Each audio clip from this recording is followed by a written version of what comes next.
আপনাকে বিএসএফ চ্যাংদোলা করে তুলে নিয়ে গিয়ে ওপারে ফেলবে।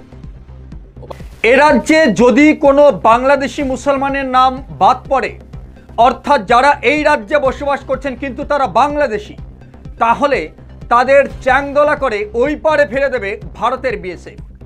মন্তব্য শুভেন্দু অধিকারী। তিনটে কথা বাংলাদেশের মুসলিম অনুপ্রবেশকারীরা ইংরেজি তর্জমা করে নেবেন কোনো বর্ডার এলাকার তৃণমূল নেতার কাছ থেকে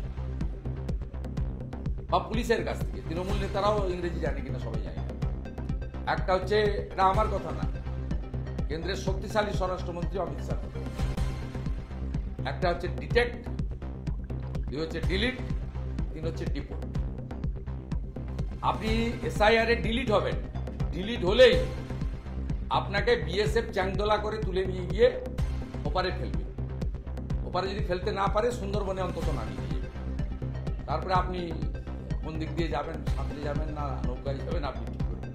অতএব এই তিনটে জিনিস ডিপোর্ট যদি না হতে চান এখনই ভাগুন। বিরাট এলাকা ফাঁকা, মমতা ব্যানার্জি জমি দেয়নি বিএসএফকে। একদম যে রুট আপনি জানেন, যে রুটে এসছেন ওই রুট দিয়ে পালান।